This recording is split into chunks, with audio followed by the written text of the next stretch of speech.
Welcome to Influential Entrepreneurs, bringing you interviews with elite business leaders and experts, sharing tips and strategies for elevating your business to the next level. Here's your host, Mike Saunders. Hello and welcome to this episode of Influential Entrepreneurs. This is Mike Saunders, the Authority Positioning Coach. Today we have back with us Shaun Clearwater with Full Focus Financial, and we'll be talking about company retirement plan maintenance. Shaun, welcome back to the program. Thank you, sir. Appreciate being here.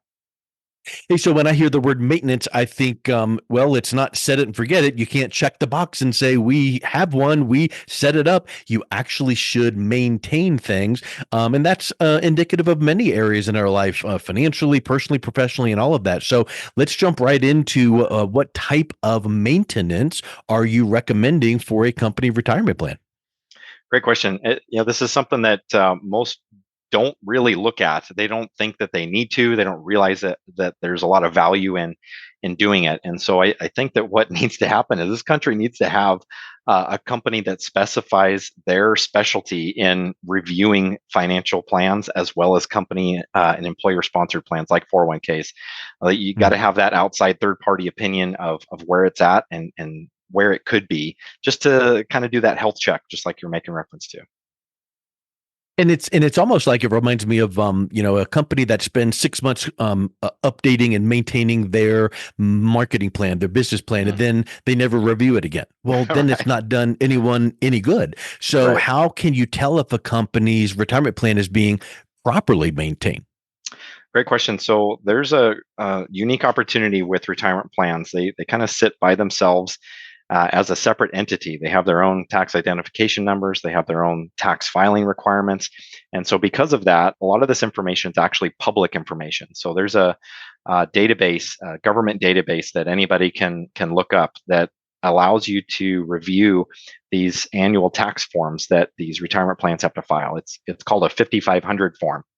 And if you've got a company that has typically the threshold is 100 employees or more, they have to file a long form, which just means it has a lot more information. But if you have fewer than that, there's a short form. But either way, there's a 5500 form that identifies some key metrics and information and statistics and whatnot about retirement plans for each individual company.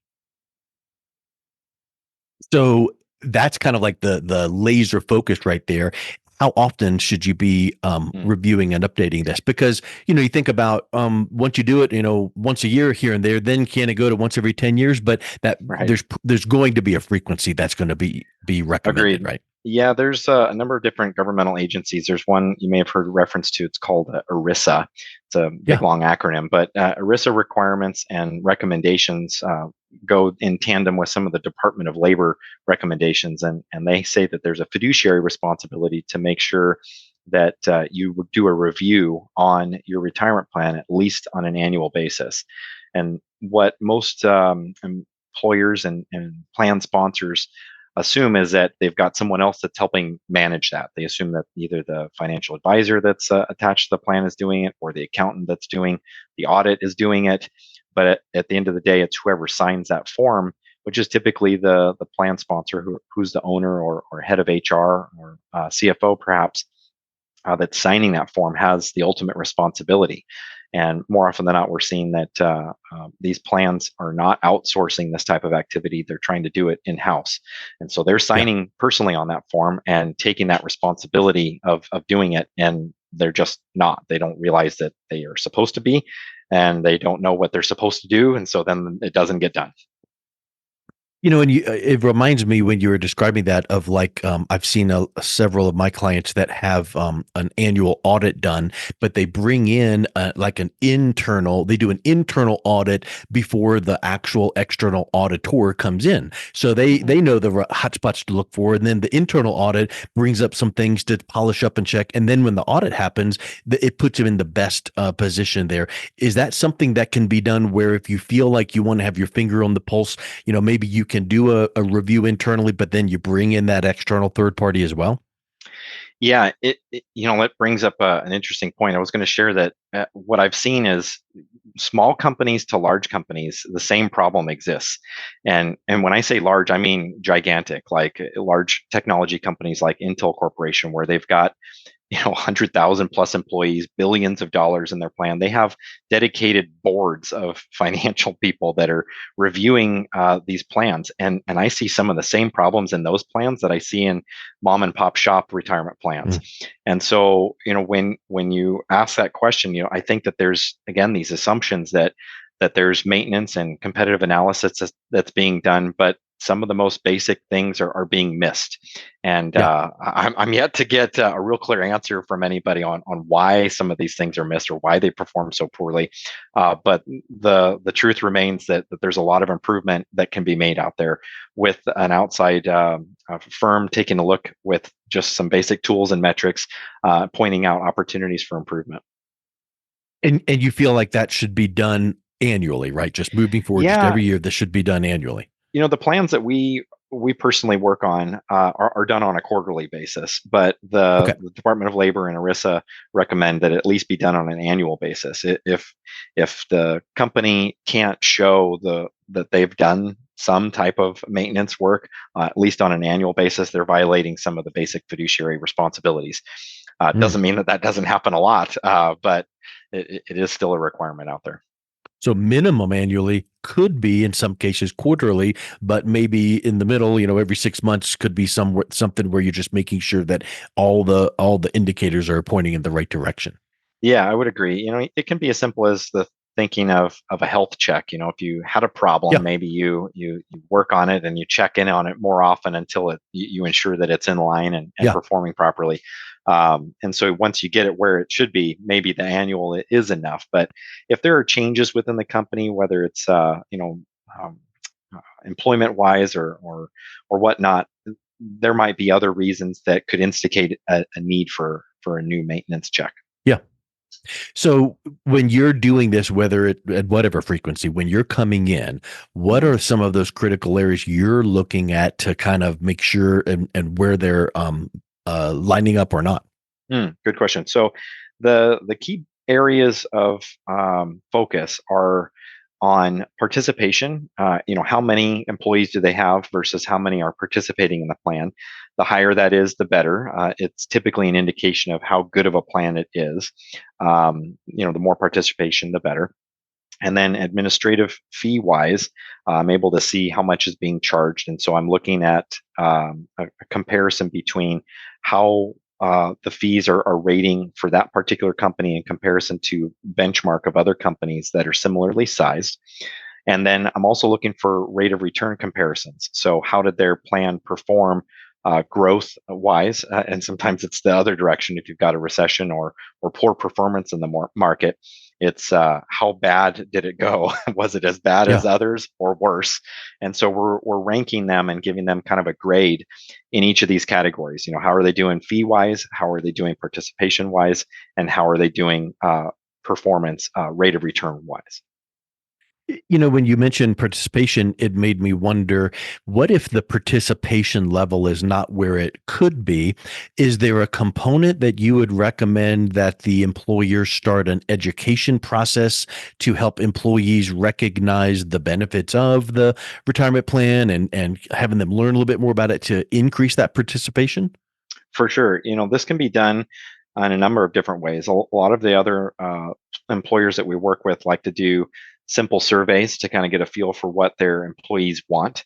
Do they want somebody to meet with virtually? Do they want somebody to come into the lunchroom and put on a quarterly little seminar on financial services and what people can do, not only with the existing retirement plan, but with finances in general.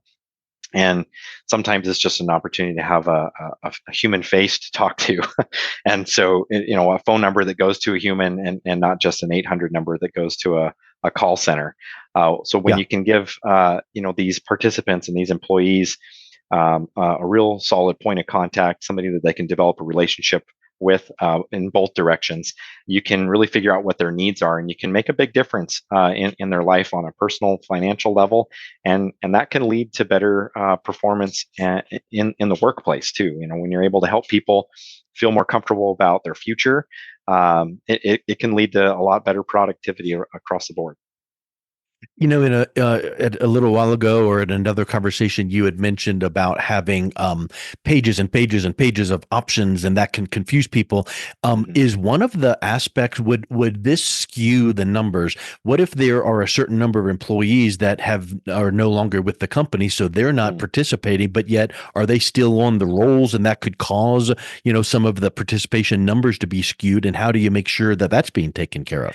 Yeah, that's a big one in more cases than not in the medical fields. What we notice is that some of our medical facility clients, there's a lot of turnover, and so a lot of people Yeah, are coming and going.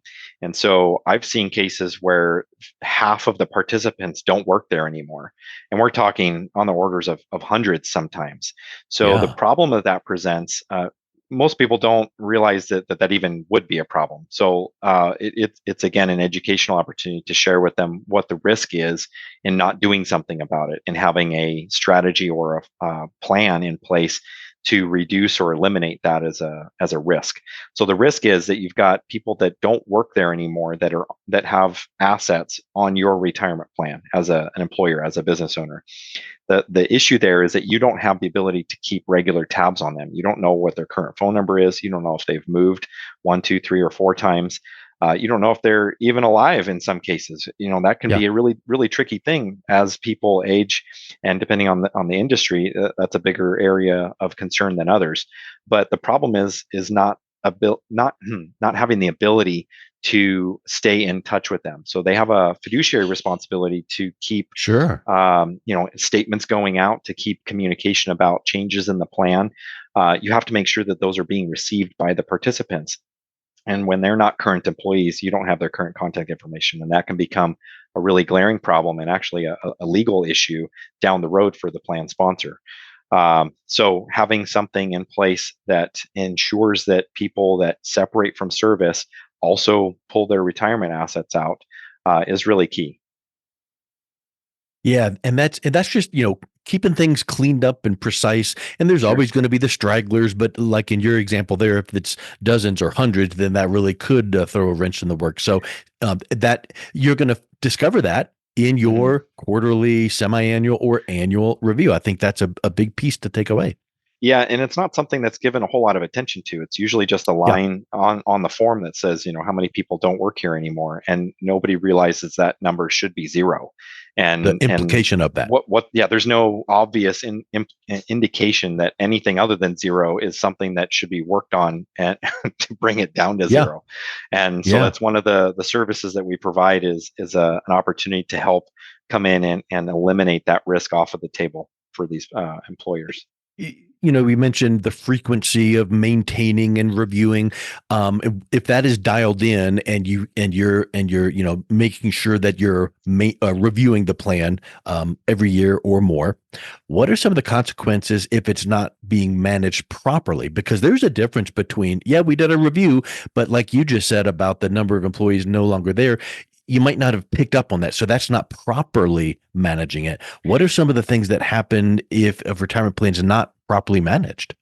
Yeah, I think the one that'll get the most attention are the bigger plans that get newsworthy attention, Yeah. where an employee realizes because they work with a financial advisor or they have a family or friend that's that's in the legal environment, where they realize that there's issues there, and at the end of the day, sometimes it comes down to simple negligence, where you can't these employers aren't able to effectively justify why they offer one thing instead of another, and vice versa. And so the problem is that you can have legal issues where you've got as an employer, you now have to defend your retirement plan against a Mm, disgruntled employee that's frustrated with the way that the plan was managed.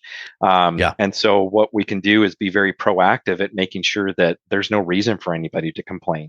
The one big issue that I like to be able to avoid is a share class issue, where there's the exact same fund that's available in the marketplace that's cheaper than the one that's on the plan. And that's just a really difficult one. Honestly, it's impossible for a plan sponsor to actually justify that. So that's legitimate negligence there, and it's completely avoidable. And but if nobody points it out, or if nobody knows to look for it, what are they supposed to do? I kind of feel for them because they don't have proper guidance and trusted advisors that are really helping them with really important things. So the legal aspect is one major consequence. Another consequence is that they could unnecessarily struggle with retention and attraction of talent. So Mm, people that work there that are important and that are valuable, you want to make sure that you're offering them quality benefit packages, and that includes some form of a retirement package in more cases than not.